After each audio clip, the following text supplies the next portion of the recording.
Allahumma sholli wa sallim wa barik alaihi wa ala alihi.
Bismillahirrahmanirrahim. Alhamdulillahirabbil alamin. Wassallallahu ala sayyidina maulana Muhammadin wa ala alihi wa sahbihi ajma'in. Amma ba'd. Rabbi yassir wa la tu'assir. Rabbi tamim bil khair. Rabbana syrah lana sudurana wa yassir lana umurana wa umurul muslimin wahlul 'uqdatam min lisanina yafqahu qawlana bisanadina al-muttasili ila imamil khatimatil hufaz al-imam Jalaluddin As-Sayyuti rahimahullahu ta'ala wa qaddasallahu sirrahu wa adama nafa'a bi ulumihi wa barakatihi wa nafahatihi wa madatihi wa karamati fid darini amin.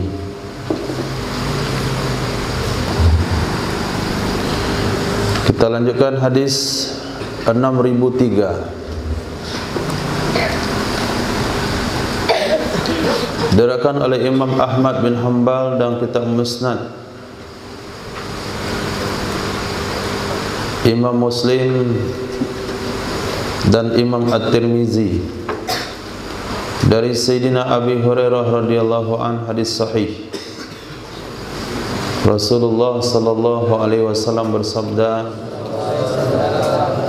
qaribu, artinya harfiahnya saling dekat, mendekatlah kalian. Itu harfiahnya, jangan ditulis dulu. Arti bahasanya. Tapi yang dimaksudkan di sini adalah carilah oleh kalian perkara-perkara yang sederhana. Qaribu, carilah oleh kalian perkara-perkara yang sederhana. Urusan dunia dan akhirat, urusan ibadah. Jangan sampai bikin standar ibadah lebih tinggi sehingga tidak bisa dijaga. Dan juga standar ibadah rendah di bawah sehingga ibadah itu dianggap enteng.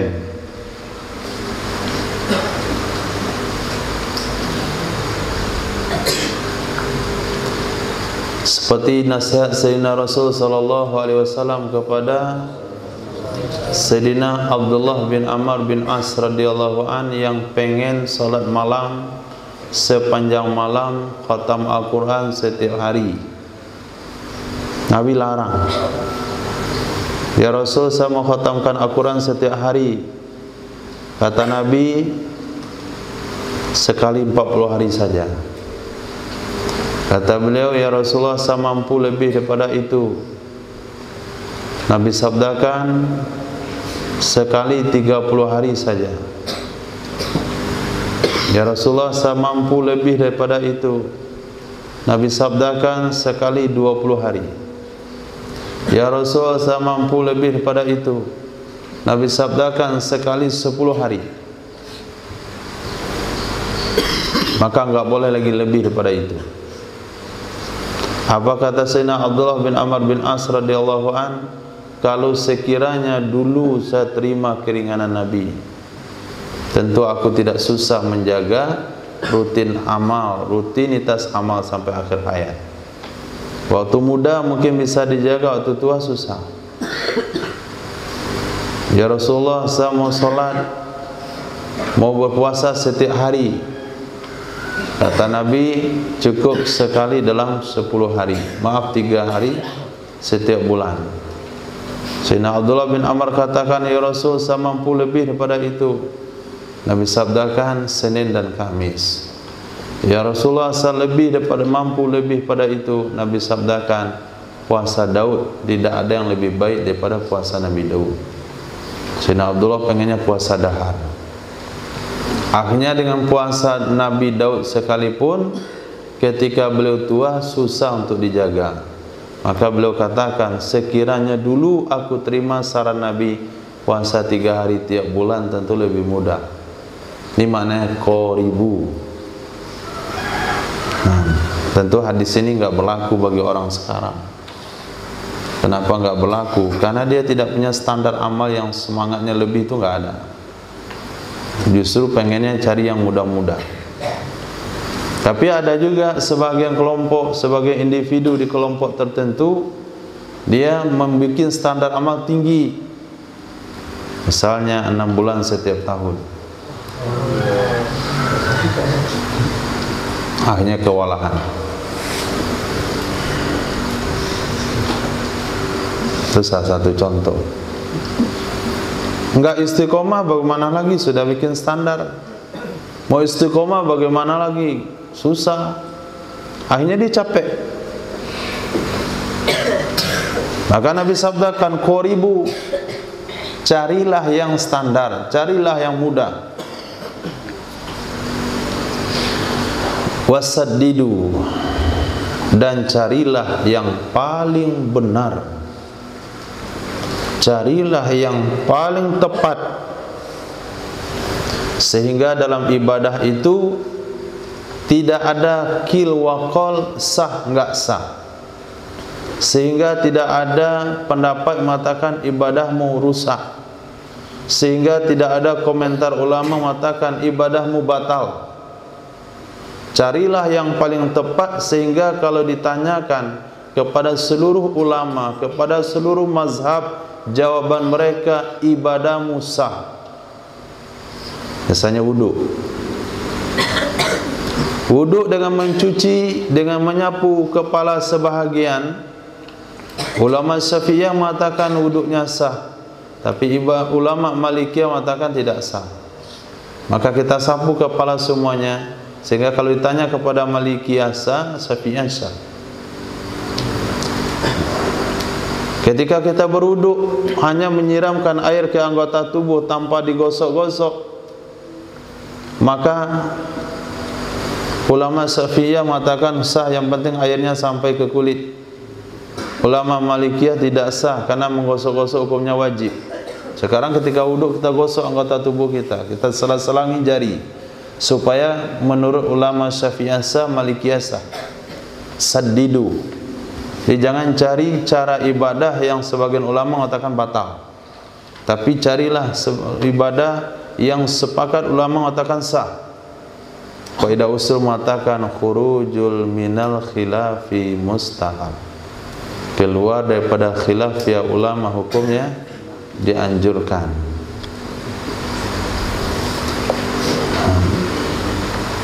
Fafi kulli, maka pada setiap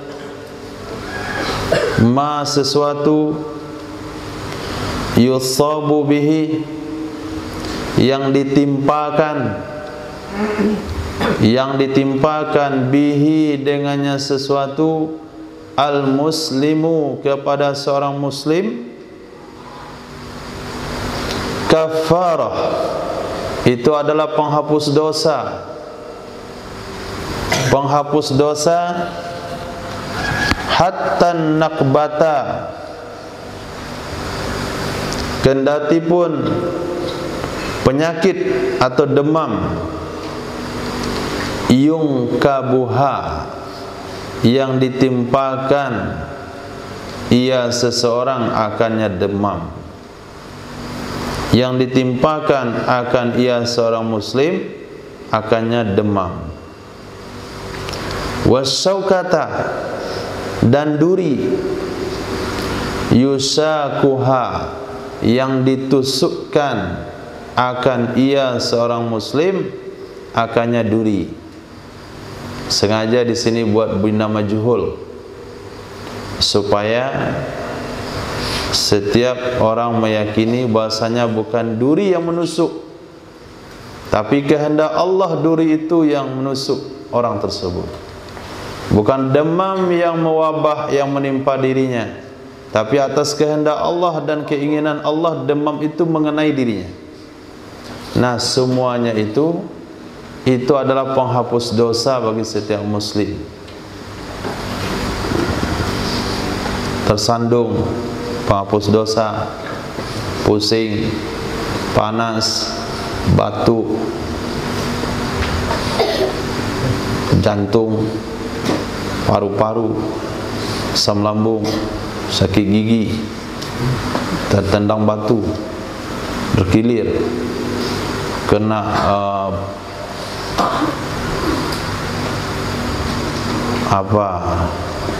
plastik yang dibakar, lepas itu keinjak paku. Itu semuanya kafarah, penghapus dosa bagi setiap muslim. Hadis sahih. Jadi kalau demikian adanya, maka seorang muslim dia terima apa yang ditimpakan Allah kepadanya dengan sabar. Bahkan ada hadis nanti, kalau dia menerima musibah dengan ucapan alhamdulillah, inna lillahi wa inna ilaihi rajiun, itu akan mendapatkan balasan yang spesial lagi.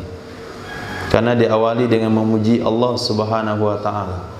Kenapa? Karena dia orang istimewa. Karena dia orang spesial. Enggak biasanya orang ditimpa musibah ucapan alhamdulillah. Bahkan sering dapat nikmat pun jarang ucapan alhamdulillah. Sudah kenyang pun lupa alhamdulillah. Sudah kenyang dia makan, lupa juga baca alhamdulillah. Bangun di pagi hari sehat walafiat, lupa juga baca alhamdulillah. Tapi ini orang memang beda. Kena penyakit pun tetap alhamdulillah. Bagaimana kira-kira kalau dia dapat nikmat? Tentu enggak kebayang bagaimana besar puji-pujian yang dipanjatkan pada Allah Subhanahu wa taala. Qadiyani finnar, dua qadi ada di dalam neraka. Qadiyani, dua qadi ada di dalam neraka. Wa qadin fil jannah, dan satu qadi ada di surga. Wa qadin, dan satu qadi fil jannati, di dalam surga.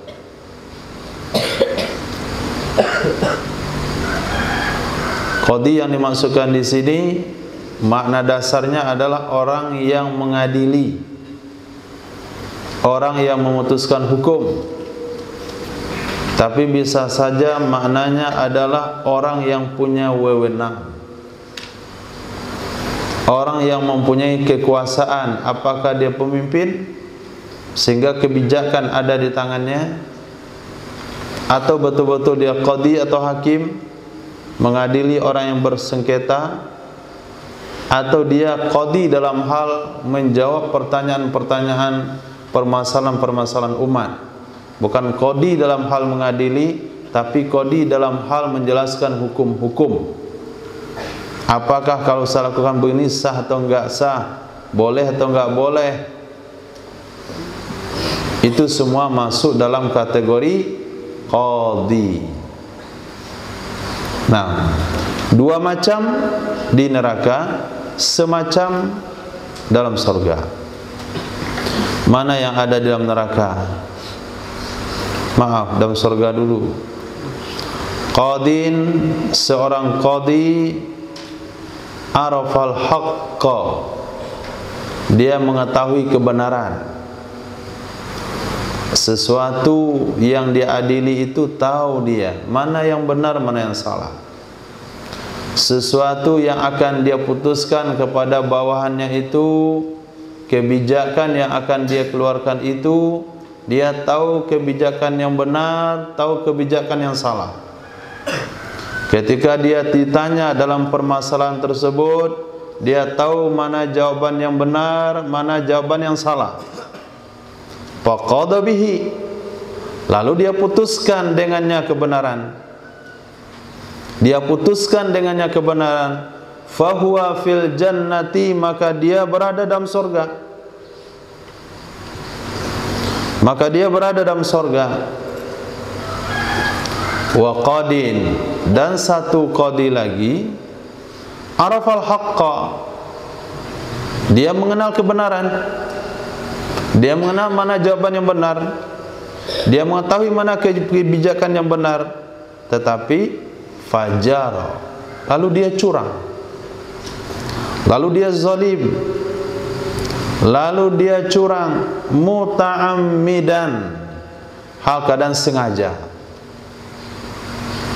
Itu yang pertama. Yang kedua, qada bi ghairi ilmin, dia memutuskan hukum tanpa ilmu. Dia mengambil kebijakan tanpa tahu mana benar mana salah. Kayak orang ikut ujian, ujiannya pilihan ganda, walaupun ganda nggak dipilih, tapi pilihan ganda. Jadi dihitung 10, A, B, C, D, A, B, C, A, B, C, A, B, B. Nah, kadang dibuat dadu di rumah, A, B, C, D, E,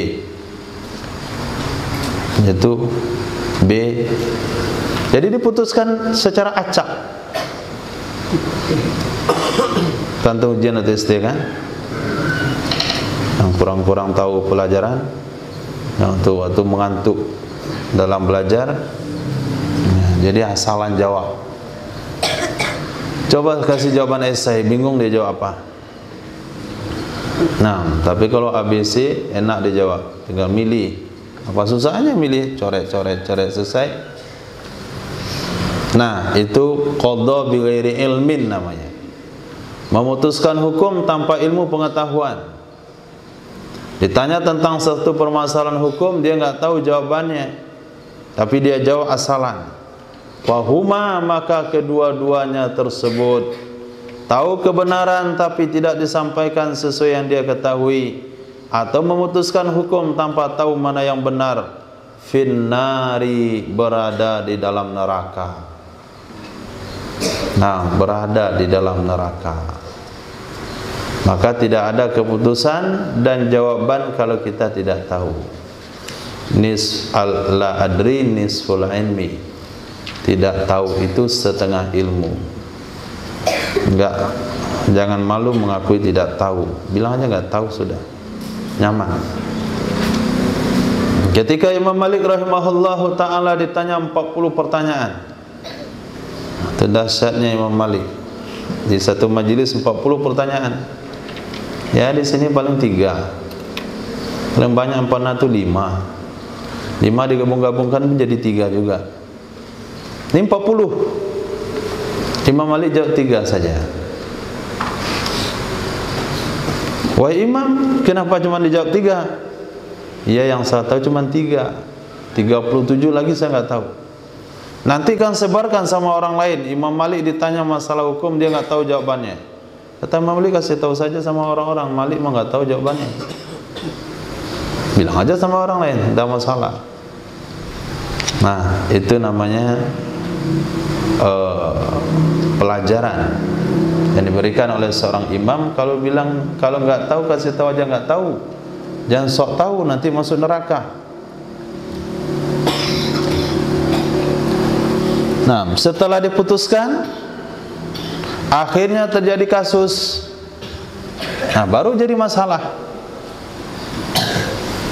Ini yang pernah terjadi ini. 1, jenazah dikuburkan, tidak dimandikan, tidak disolatkan. Karena keputusan seseorang bahasanya jenazah itu enggak wajib disolatkan, dimandikan. Mana caranya itu? Dibongkar lagi kuburnya. Yang kedua, seseorang melakukan nikah karena dikatakan boleh nikah, padahal enggak boleh. Tapi orang itu sudah terlanjur nikah, orang itu sudah terlanjur berhubungan, baru dikasih tahu nikah kemarin tidak sah. Nah, kalian tuh buat apa itu?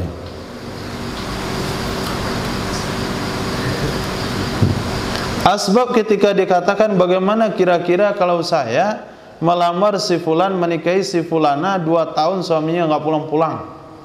Dia punya suami udah 2 tahun nggak pulang-pulang. Nah, kata Pak Kiai itu boleh katanya. Nikahlah bapak ini. Saya nikah berhubungan. Lepas itu bapak itu dapat pesan, maaf Pak, nikah kemarin nggak sah. Ini orang sudah jadi, dan sudah ada telurnya. Baru kamu bilang nggak sah. Itu bahaya. Berbahaya kalau menyampaikan hukum nggak tahu lalu main ponis saja. Sebabnya orang terlibat dalam watak syubhat bagi pelaku, tapi bagi memfatwakan dia haram masuk neraka. Karena orang sudah terlibat dalam zina asbab fatwa dia. Terjadi, sudah terjadi. Nah, pernah terjadi.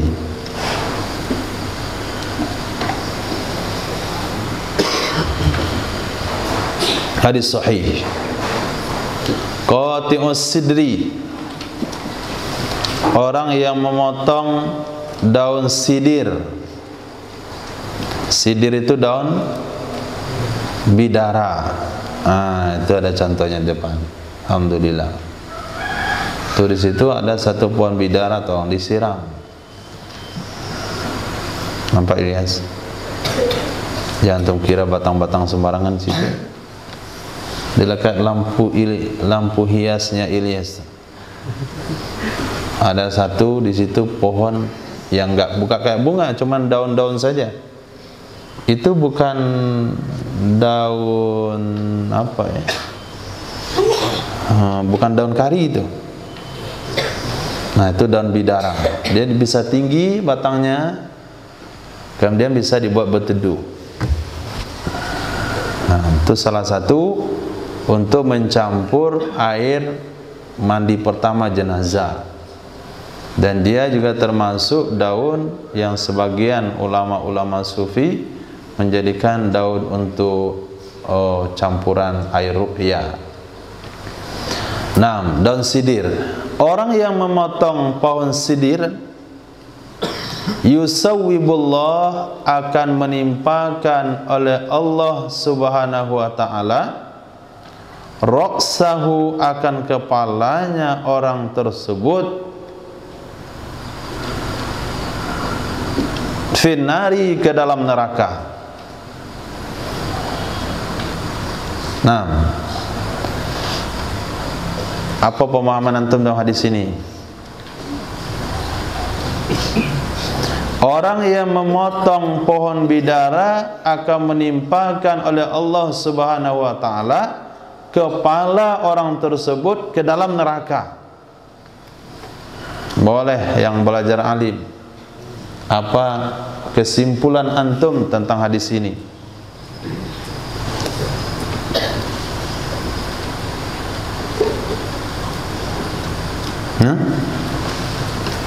Angga?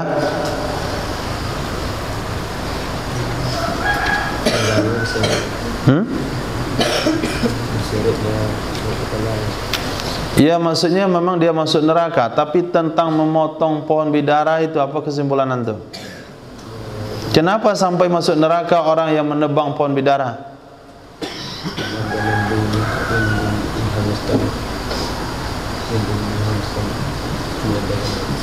Karena dia membumi hanguskan. Jadi begitu besarnya nilai pohon bidara. Kalau dia masuk ke hutan, ditebang hutan sembarangan, bagaimana? Gak ada masalah, karena bukan bidara. Ilyas? Gak tahu. Langsung dia makan hadis. Itu bukan sekarang masanya. Itu nanti ketika antum menjadi memberikan keputusan. Jadi bilang la adri itu qadiyani, orang yang ngambil keputusan. Sekarang bukan ngambil keputusan, ini ujian namanya. Kalau ujian dibilang la adri, jangan salah paham lagi dengan hadis ini. Qadiyani, orang yang ngambil keputusan, yang keputusannya bisa ditelan orang mentah-mentah. Sekarang bukan sedang ambil keputusan, sedang uji antum mengerti atau tidak ada hadis itu. Dia bilang jawabnya la adri. Itu namanya salah paham.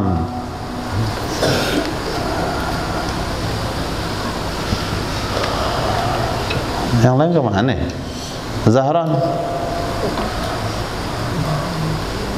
Apri, Galang Sumardi tadi malam ingatnya nama antun tuh Soeharto. Susah saya ingat. Pagi baru ingat deh. Nah, jadi maksudnya hadis ini bukan berbicara tentang fadilah pohon bidara, tapi penafsiran ulama adalah pohon bidara yang tumbuh di tepi jalan yang digunakan oleh pejalan kaki tempat berlindung ketika terik matahari. Itu penafsirannya. Maka kalau demikian penafsirannya, maka bukan hanya dengan pohon bidara, pohon apa saja yang tumbuh di tepi jalan yang digunakan untuk orang berteduh ketika hari panas itu tidak boleh dipotong, nggak boleh ditebang. Kalau ditebang, yang nebangnya masuk neraka. Nah, dan hukumnya belum finish di situ, belum finish. Kecuali kalau pohon itu dia yang tanam, nggak ada masalah. Kecuali kalau pohon itu memudaratkan pejalan, seperti yang terjadi beberapa bulan yang lalu di Sumatera Barat. Pengendara motor tertimpa dahan pohon.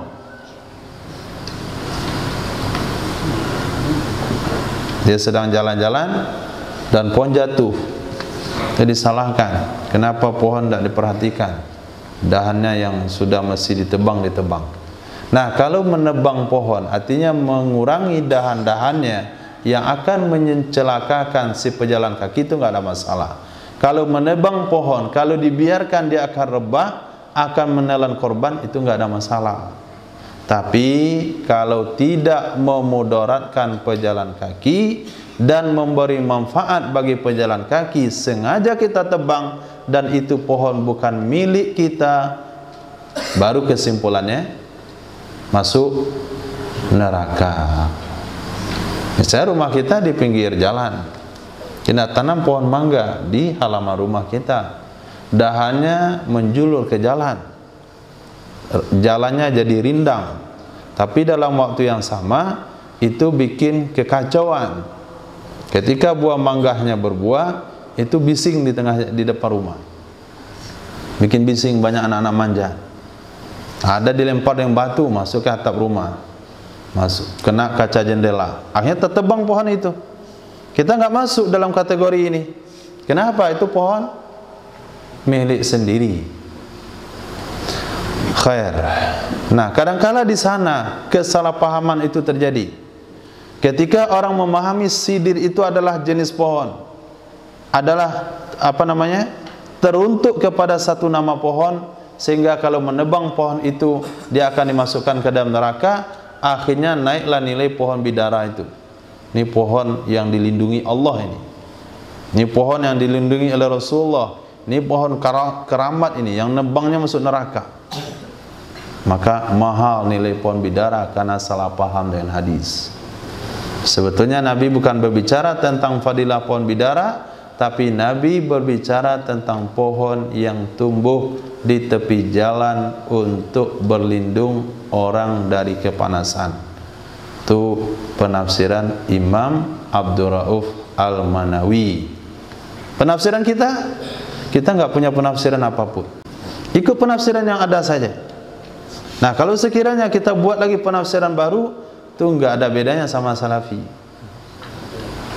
Nah, maka kita yang belajar kitab-kitab di pondok-pondok pesantren itu bukan menciptakan penafsiran baru, tapi menyampaikan penafsiran para ulama.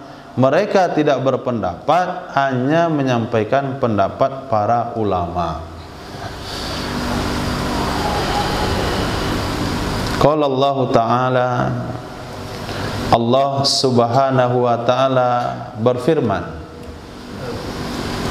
Sementara ini bukan ayat Al-Quran, tapi hadis Nabi, maka disebutlah dengan hadis qudsi, pakai dal, qudsi, pakai qaf. Nah, apa kata Allah? Ya ibnu Adam, wahai anak cucu Adam, wahai manusia, tutup mulut ketika menguap. Nah, ya ibna Adam, tutup mulut ketika menguap. Dah faham ibnu Adam? Enggak merasa ibnu Adam ya? Kalau enggak, ya ibna Firdaus.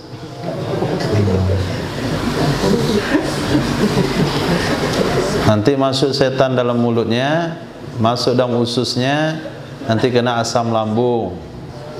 Masuk setan dalam usus, dikena penyakit ma. Masuk setan dalam usus, ketika mau salat baru mau kentut. Nah, ketika ada mau salat baru mau buang dua. Nah, itu gara-gara masuk setan dalam perut. Maka waktu tutup mulut. Nah, hadisnya bukan yang itu, salah. Itu hadis melenceng namanya. Ya ibna Adam, wahai manusia, la ta'jiz, janganlah engkau lemah, janganlah engkau lemah an arba'i raka'atin, dari 4 rakaat, fi awalin nahar, pada awal siang. Pada awal siang, ini salat apa? Salat duha atau salat isyraq. Awal siang, jam berapa duha sekarang?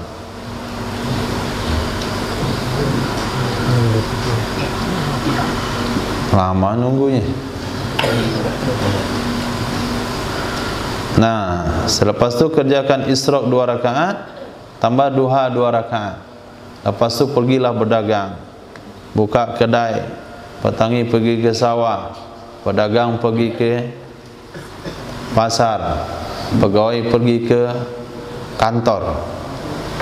Nah, akfika akhirah, aku akan cukupkan kamu pada akhirnya siang. Akfika, aku akan cukupkan kamu, aku akan penuhi keperluanmu. Ditulis akfika, aku akan penuhi keperluanmu, aku akan cukupkan kebutuhanmu di akhirnya siang. Nah, ini konsepnya yang diajarkan oleh Nabi SAW. Bagaimana supaya masalah itu selesai setiap hari? Enggak ada masalah dengan perdagangannya, dia ke depan. Enggak ada masalah dengan pertaniannya, enggak masalah dengan kantorannya. Maka solat duha isyraq 2 tambah duha 2, lalu berangkat mulai usaha. Di sahih. Qala Allah subhanahu wa ta'ala, hadis qudsi lagi, ya ibna Adam, wahai manusia, sallili, salatlah kamu untukku 4 rakaatin, 4 rakaat, min awalin nahari, dari awal siang. Akfika akhirahu, aku cukupkan kamu pada akhirnya siang.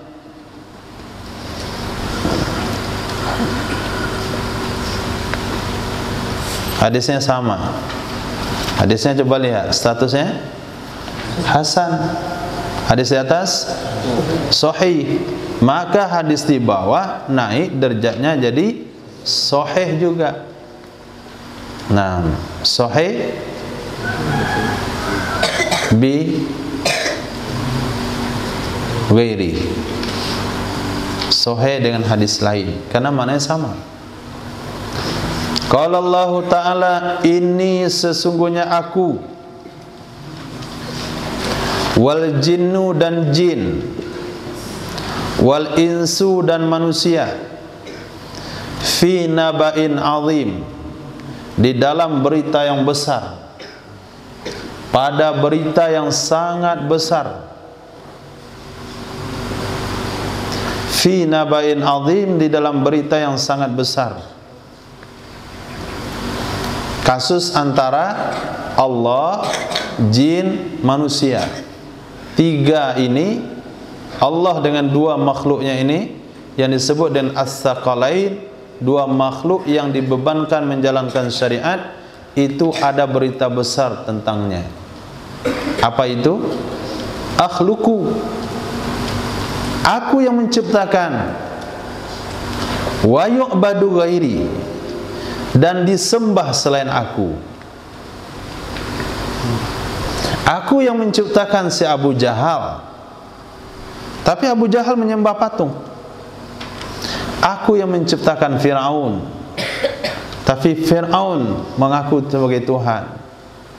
Aku yang menciptakan Namrud, tapi Namrud menyembah berhala. Aku yang menciptakan manusia yang musyrik itu, tapi dia sembah bukan aku, tapi dia sembah yang lain. Itu berita yang sangat besar sekali, sangat-sangat mengecewakan. Itu satu. Yang kedua, arzuku, aku yang memberi rezeki, aku yang memberi dia nyawa, aku memberi dia mata, aku memberi dia kesehatan. Seluruhnya itu aku yang beri sama mereka. Hal ata 'alal insani hinum minad dahri lam yakun syai'an madhkura. Sadarkah manusia ketika itu dia belum jadi apa-apa, lalu sekarang sudah menjadi apa-apa dan sudah punya apa-apa. Tapi yang terjadi adalah wa yuskaru ghairi, disyukuri selain aku, diterima kasihin selain aku. Dia enggak mau bersyukur, berterima kasih kepadaku, tapi dia berterima kasih kepada yang bukan memberi. Dia taat kepada perintah yang bukan memberi dia makan. Dia taat kepada perintah yang bukan memberi dia kehidupan. Sedangkan aku yang memberikan kehidupan, dia enggak taat dengan perintahku. Ini perkara besar. Ini berita besar yang terjadi antara Allah dengan makhluk saqalain, jin dan manusia. Nah, kalau Allah Ta'ala, Allah Subhanahu Wa Ta'ala berfirman, malam yardha biqada'i, siapa saja yang tidak ridha, siapa saja yang tidak puas, siapa saja yang tidak rela biqada'i, dengan keputusanku, aku putuskan dia miskin, aku putuskan dia sakit, aku putuskan dia gemuk, aku putuskan dia kurus, kecil sekali, dia tidak rela, sehingga dia memberontak, dia operasi hidungnya karena enggak ridho dengan keputusan pesek. Nah, dia operasi kulitnya ganti warna karena dia tidak rela dengan keputusan Allah dengan warna yang biru. Kemudian dia operasi ini dan itu, bahkan dia operasi jenis kelaminnya karena tidak rela dengan keputusan Allah dengan jenis kelamin yang telah Allah tetapkan. Tetapkan dia laki-laki, dia ganti. Enggak senang dengan laki-laki. Tetapkan dia dan perempuan, dia ganti. Itu bukan onderdil mobil. Itu keputusan Allah Subhanahu Wa Ta'ala. Kalau enggak rela, enggak mau dengan apa yang Allah beri, pengen hidup sendiri, pengen milih sendiri. Walam yasbir ala bala'i, dan dia tidak sabar di atas cobaanku. Walam yasbir, dan dia tidak sabar ala bala'i, di atas cobaan aku. Dicoba oleh Allah sakit, dia meronta-ronta, dia menggugat Allah, ya Allah kenapa saya sakit? Falyastamis rabban siwaya, maka hendaklah dia mencari Tuhan selain saya.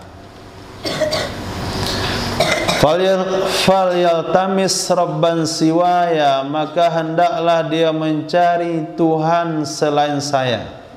Rabban, Tuhan, siwaya, selain saya. Bahkan ada hadis lain yang lebih dari ini, wal yakhruj min tahtis sama, min tahtis samai, hendaklah dia keluar dari bawah langitku, cari bumi lain. Cari Tuhan selain aku, cari bumi lain. Siapa yang bisa mencari Tuhan selain Allah? Siapa yang bisa keluar daripada bumi Allah? Tidak ada satupun. Oh, ada itu yang ke bulan, itu masih di bumi Allah. Bulan masih milik Allah. Itu masih di bawah langit pertama. Tidak ada makhluk yang mampu melewati langit pertama. Jangan mengantuk. Hadis berikutnya juga sama. Man laqalallahu ta'ala malam yarda biqada'i wa qadari. Orang yang tidak puas, orang yang tidak ridha dengan keputusanku dan takdirku, falyaltamis, maka hendaklah dia mencari Rabban ghairi, Tuhan selain aku. Siwaya, ghairi itu maknanya sama. Qala Allah Ta'ala asyamu junnatun, puasa itu adalah perisai. Yastajinnu biha, yang berlindung dengannya perisai. Yastajinnu, yang berlindung dengannya perisai oleh hamba Allah, minan nari, dari neraka. Wa huwali, dan dia puasa untukku. Wa ana ajzi bihi, dan akulah yang akan membalas dengannya puasa. Akulah yang membalas dengannya puasa. Hadis berikutnya, Allah Subhanahu wa taala berfirman, kullu amali ibni Adam lahu, setiap amal manusia untuknya. Kullu, setiap, amali, amal, ibni Adam, manusia, lahu, baginya manusia. Salat untuk dia, zakat untuk dia, dia zikir untuk dia, dia bersedekah juga untuk dia. Illa siyam, kecuali puasa. Illa siyama, kecuali puasa. Fa innahu li, maka sesungguhnya puasa itu untuk aku. Fa innahu, maka sesungguhnya puasa, li, untuk aku. Wa ana ajzi bih, dan akulah yang akan membalas dengannya puasa. Wa ana, dan akulah, ajzi, aku akan membalas, memberikan ganjaran, bihi, dengannya puasa. Wasiyamu junnah, puasa adalah perisai, puasa adalah pelindung, puasa adalah benteng. Wa idza kana, dan apabila ada, yaumu, hari, saumi, puasa, ahadikum, salah seorang kalian, fala yarfuth, maka janganlah ia berkata-kata kotor, wala yaskhab, dan janganlah dia bersikap jahil, dan janganlah dia bersikap jahil. Jadi kalau ketika puasa, jangan berkata-kata kotor, jangan bersikap jahil, perkara yang tidak berguna, perkara yang merugikan orang lain, perkara yang merusak lingkungan. Termasuk di bulan Ramadan menyebut bawa motor, itu namanya yaskhab. Nah, kemudian gangguin teman, yaskhab, ngerjain orang lain, yaskhab. Wa in sabbahu, dan jika mencela akannya seseorang, sabba mencela akannya seseorang, ahadun oleh orang lain, ada orang lain mencela, dia dipanggil mungkin dengan bahasa-bahasa yang kasar, au qatalahu, atau qatalahu maknanya memerangi, maksudnya di sini mengajak berantem, ajak berkelahi, terjemahkan saja menurut harfiahnya, atau berperang ia seseorang akannya orang tersebut. Kok berperang yang sedang puasa? Kan Nabi pernah perang di bulan Ramadan. Nah, maka makna di sana bukan perang angkat senjata. Perang angkat senjata melawan orang kafir itu enggak ada masalah. Qatalahu di sini maknanya, artinya perang maknanya ada orang yang ngajak dia berkelahi. Falyakul, maka hendaklah dia katakan, inni mru'un shaim, sesungguhnya aku adalah orang yang sedang berpuasa. Katakan begitu. Kalau ada orang ajak berkelahi, ada orang mengejek, ada orang mencaci maki, bilang, maaf Pak, saya sedang puasa. Kata Imam Nawawi rahimahullahu ta'ala, ini diucapkan di lidah supaya orang itu berhenti mengejek.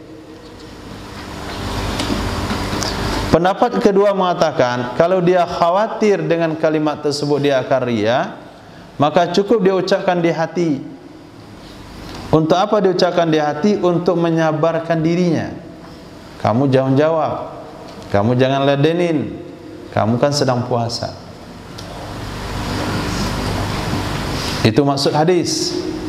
Bukan berarti maksud hadis ini menunda permasalahan. Mohon maaf Haji, saya sedang puasa, kalau mau berantem nanti pada maghrib. Bukan begitu maksudnya. Ini bukan menunda, tapi menyabarkan diri supaya tidak berkata-kata kotor. Jadi saking pentingnya hal itu, saking pentingnya puasa dijaga supaya tidak terlibat dengan kata-kata kotor, kata-kata kasar, sikap kasar. Kalaupun orang mulai lebih awal, tetap tidak boleh diladeni. Nah, kalaupun orang memulai dari awal, tetap kita tidak boleh meladeninya supaya tidak rusak puasa. Walladzi nafsu Muhammadin biyadih, demi zat yang jiwa Muhammad ada di tangannya. Walladzi, demi zat nafsu jiwa Muhammadin, Nabi Muhammad sallallahu alaihi wasallam, jiwa Nabi Muhammad biyadihi, di tangannya zat tersebut, yaitu Allah subhanahu wa ta'ala. Kata lain dari sabda Nabi, wallahi, demi Allah, la khalufu famis shaim, sungguh bau mulut khaluf. Tulis di bawah khaluf, bau mulut, bukan mulut bau. Bau mulut. Apa bedanya mulut bau dan bau mulut? Famis saim, mulut orang puasa. Atyabu, itu lebih disukai, lebih harum, lebih wangi, indallah, di sisi Allah subhanahu wa ta'ala, mirrihil miski, dari bau kasturi.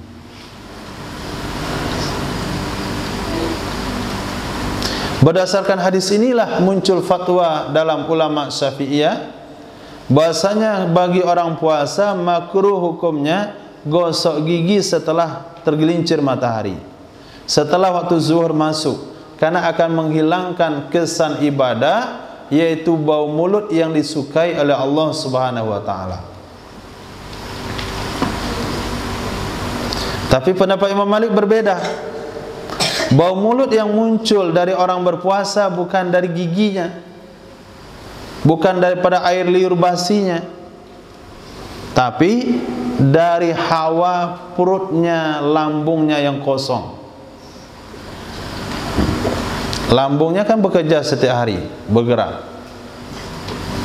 Nah, ketika bergerak, biasanya yang diaduk pagi-pagi itu sarapan pagi, nasi goreng sama kerupuk, diaduk-aduk. Nasi sama granat diaduk.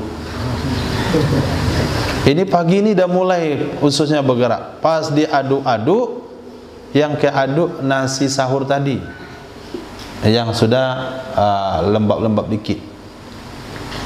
Nanti zuhur, lambung memproses lagi, yaitu nasi dan ayam gulai, nasi dan ayam bumbu, nasi dengan ikan nila.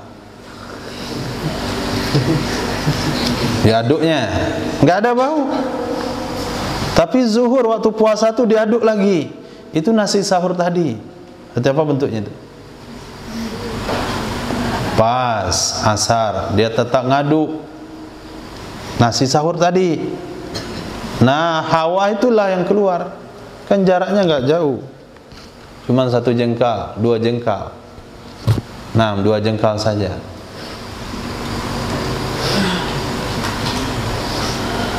Maka kata pendekar begini, wilayah yang mematikan itu jaraknya 1 jengkal. Sini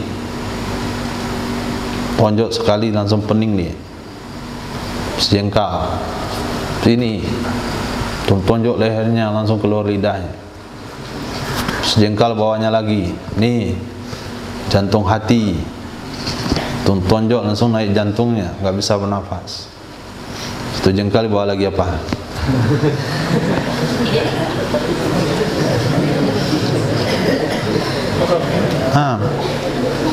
Langsung keluar dia dari main bola. Tuh sejengkal aja jaraknya, wilayah-wilayah mematikan.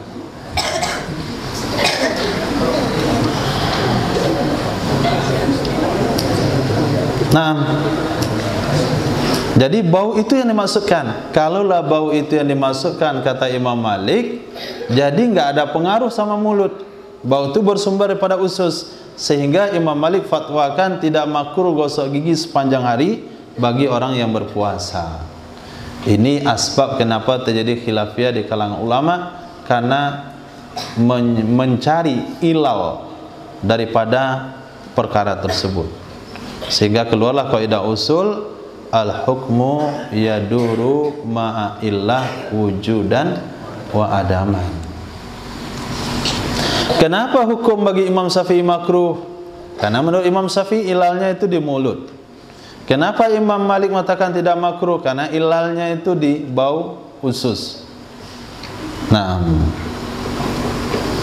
walis-shaimi farhatani, bagi orang puasa ada 2 kebahagiaan. Bagi orang puasa ada 2 kebahagiaan. Yafrahuhuma, dia akan berbahagia pada kedua keadaan tersebut. Yafrahu, dia akan bergembira, huma, pada keadaan tersebut. Akan 2 keadaan tersebut. Maka kalau dia nggak puasa nggak akan bahagia. Pertama, idza aftara, apabila dia berbuka, fariha bi fitri, dia akan bergembira dengan bukanya. Jadi kalau sekiranya waktu buka puasa sudah terhidang, detik-detik maghrib akan tiba, semua orang-orang sudah bersiap baca doa, maka yang paling sedih waktu itu adalah orang nggak puasa. Dia akan sedih. merasa menangis. Tapi dia makan juga, buka puasa itu kayak orang puasa. Bismillahirrahmanirrahim. Allahumma qasumtu bika amantu. Enggak semangat. Dia akan diberikan kesedihan oleh Allah kalau dia mau menyadarinya. Tapi kalau orang puasa, oh senang sekali. Ibarat sudah bekerja mau menerima gaji. Apalagi buka puasanya sesuai dengan selera. Cocok sekali. Terik panas, berjalan hari Jumat dari Ittihad sampai ke Indarung, panas sekali. Waktu sore Jumat itu dah lelah. Nah, sampai orang tu dua nampak bentuknya. Nah, dah berbayang-bayang orang kelihatan. Pas buka, segar. Oh, Masya Allah, bahagia. Orang enggak puasa jangan harap bahagia waktu itu. Jadi aftara di sini maknanya berbuka. Ada juga makna kedua, yaitu berlebaran. Ketika matahari tenggelam pada akhir bulan Ramadan sambil menunggu sidang isbat, kemudian terdengarlah informasi bahasanya diputuskan oleh sidang isbat telah mempertimbangkan 99 titik ru'yatul hilal di seluruh Indonesia, maka kami putuskan besok tanggal 1 Syawal. Nah, bangganya Masya Allah. Dilantunkan takbir, menangis. Ada rasa haru dengan takbir tersebut karena dia puasa. Orang enggak puasa, coba antum lihat, walaupun pakai baju baru, hatinya enggak akan gembira. Allah akan cabut kegembiraan pada hari Idul Fitri bagi orang yang tidak mau puasa Ramadan. Hampa Idul Fitrinya, sangat hampa sekali. Tapi bagi orang bergembira, bagi orang puasa, jaminan Allah dia akan bergembira pada hari tersebut. Pasti bergembira. Oh, saya agak gembira waktu Idul Fitri, berarti puasamu tidak sah. Nah, berarti selama puasa banyak buat maksiat. Berarti selama puasa tidak menjalankan sunnah. Selama puasa tidak sungguh-sungguh dengan amal ibadah. Kalau selama puasa tidak sungguh-sungguh dengan amal ibadah, itu memang kurang kegembiraannya. Tapi apabila i'tikaf, Masya Allah, baca Qur'annya, apalagi kalau sampai enggak libur di Idul Fitri, mempersiapkan kubro, itu dahsyat lagi. Dahsyat kan? Dahsyat bagaimana? Tertunda juga kubronya. Itu saking dahsyatnya. Nah, yang kedua, kegembiraan itu didapatkan kapan? Wa idza laqiya rabbahu, apabila dia bertemu dengan Rabbnya. Fariha bisaumihi, dia akan gembira dengan puasanya. Kenapa dia tidak gembira sedangkan baunya saja? Jangankan puasa, bau mulutnya saja itu sudah Allah sukai. Bagaimana dengan orangnya? Nah, bau mulutnya aja dia suka. Nah, bangun subuh, tu bau mulutnya dimasukkan dalam plastik, ikat dia.